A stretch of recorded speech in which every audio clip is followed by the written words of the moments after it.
Back here in the U.S., New Jersey Governor Chris Christie is on the campaign trail this morning as he heads to New Hampshire. And this is coming after he certainly made some news for getting into, one of those famous Christie heated back and forth discussions, this time about gun rights. This was during a town hall in Iowa.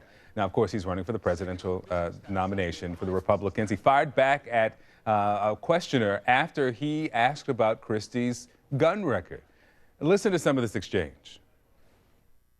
State gun right groups from here in Iowa to Minnesota, even to Georgia, have sent out some emails recently saying that you're very anti-gun when it comes to the Second Amendment. So my question is, how are you going to New Jersey gun owners into thinking that you'll be anything other than a President Michael Bloomberg if you become successful? Well, because it's not true. So let's start with that. Yeah, does New Jersey have a lot of really difficult gun laws? Yeah, and they were all signed before I became governor. The 50 caliber ban. I vetoed that. I mean, I understand if you have a point of view, have a point of view, but have some facts to back it up. What are your facts to back up that I'm anti-gun? Well, you had Oh, no. All right, so now you're interpreting intent. I had to get muscled into it by who?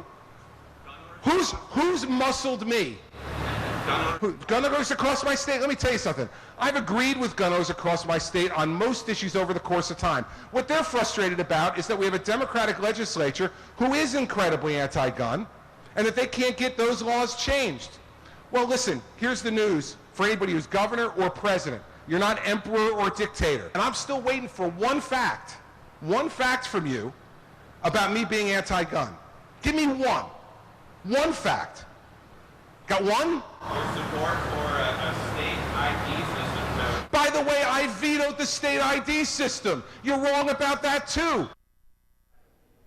All right, well, let's talk about it. We've got CNN Politics senior reporter Stephen Collinson, also with us, political analyst Jason Johnson. Okay, so there's a lot going on here, right? Not just the moment, but when this moment happens in the run-up to the nomination. We're about a week and a half until the first GOP debate. There's several candidates, including Governor Christie, who are battling for the final spots. And let's start with you, Stephen. Does this type of exchange help or hurt his chances to make it to that first debate?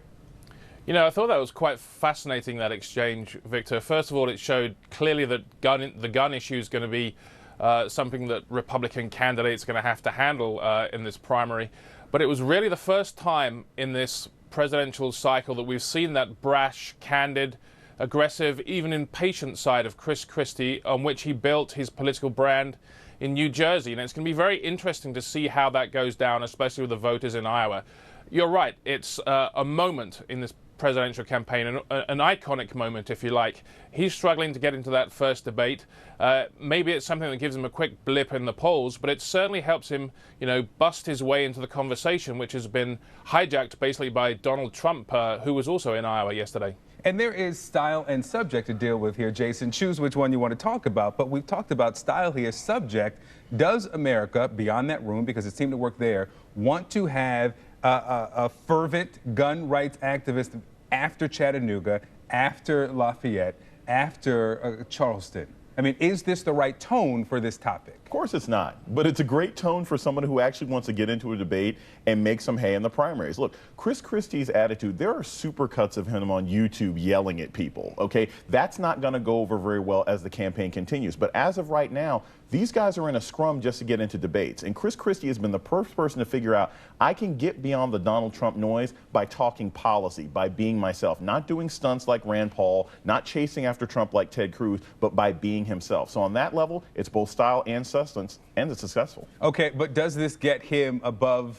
the points where he is now in the polls? I mean, is this going to affect some real change for his campaign? He's at 9 right now. If he jumps up to 7, at this point, all you need to be is in the top 10 to get into the debate.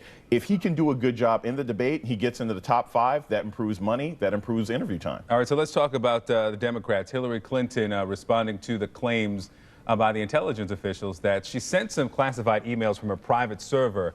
She told Iowa voters that the facts are pretty clear. Listen to what she said.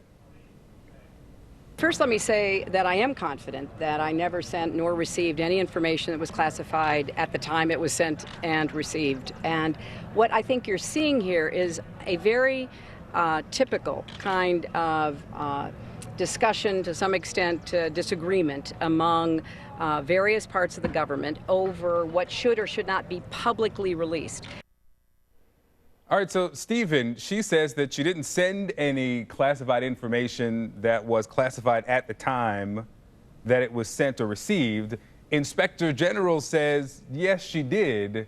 I mean, this is obviously a difficult, muddy area for her. Does it matter to voters?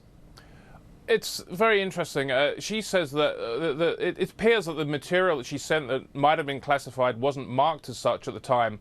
So that may give her a way out, but that's an intricate insider detail. I think where it hurts her in the wider sense is that Hillary Clinton is now trying to talk policy. She's talking about the economy. She'll talk about global warming this week. And all the media is focusing on is this issue of her character. Is she secretive? Did she try to hide things with her personal email server when she was Secretary of State? So it makes it more difficult for her to broaden that conversation and get past this.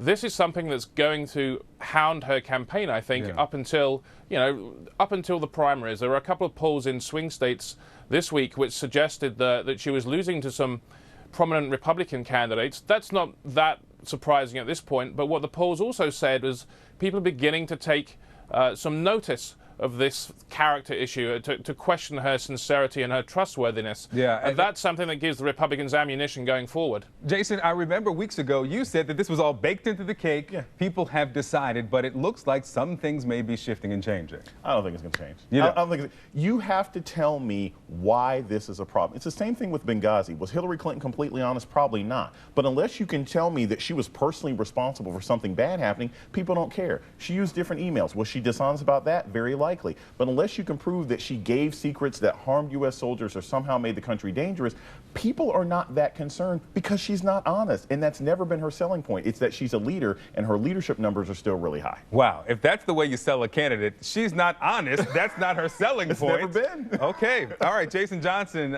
Stephen, thank you both. And we want to keep this conversation going with you at home.